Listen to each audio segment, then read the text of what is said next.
അങ്ങനെ കേരളത്തിന് BJPക്ക് പുതിയൊരു സംസ്ഥാന അധ്യക്ഷൻ എത്തിയിട്ടുണ്ട്. അദ്ദേഹത്തിനെ സ്വയമായി പരിചയപ്പെടുത്തുന്ന ഒരു വീഡിയോ ഇന്നലെ സമൂഹ മാധ്യമങ്ങളിൽ വൈറലായിരുന്നു.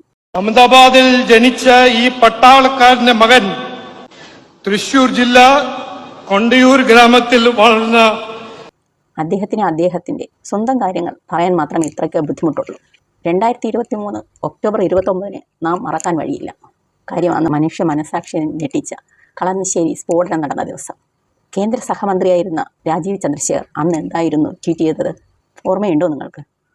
അത് നമുക്ക് കണ്ടു നോക്കാം. ഹമാസിന്റേതിന് സമാനമായ ഭീകരാക്രമണം എന്നായിരുന്നു രാജീവ് ചന്ദ്രശേഖർ അന്ന് ആരോപിച്ചത്. Malayali as an Indian to hear about these bomb blasts targeting one community, the Christian community. നമ്മുടെ ഒരു മന്ത്രി, കേന്ദ്രമന്ത്രി, അദ്ദേഹം നടത്തിയിട്ടുള്ള ഒരു പ്രസ്താവന, അത് dirty shameless appeasement politics by a discredited CM in bracket and HM Pinarayi Vijayan besieged by corruption charges, sitting in Delhi and protesting against Israel when in Kerala open calls by terrorist Hamas for jihadis causing attacks and bomb blasts on innocent Christians. മലയാളത്തിലാകുമ്പോൾ ഇങ്ങനെയാണ് വന്നത്. ആഭ്യന്തര വകുപ്പിൻ്റെ ചുമതല കൂടി വഹിക്കുമ്പോഴും അഴിമതി ആരോപണങ്ങളാൽ വിരോധിക്കപ്പെട്ട മുഖ്യമന്ത്രി പിണറായി വിജയൻ്റെ ലജ്ജാവഹമായ പ്രീണന രാഷ്ട്രീയത്തിന് ഒരു ഉദാഹരണം കൂടിയാണ് കളമശ്ശേരിയിൽ ഇന്ന് കണ്ടത്.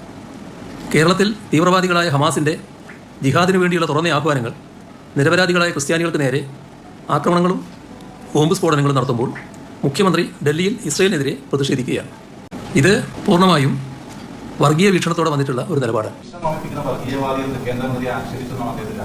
ഏത് വിഷം എന്നല്ല, കൊടും വിഷം, വെറും വിഷമല്ല, അതൊരാക്ഷേപമല്ല. അദ്ദേഹത്തിന് അലങ്കാരമായിട്ടല്ലേ കാണുന്നത്. അതാണ് അദ്ദേഹത്തിൻ്റെ പ്രത്യേകത എന്നല്ലേ അദ്ദേഹം കാണുന്നത്. അത് തന്നെയാണ് ഞാൻ പറഞ്ഞത്.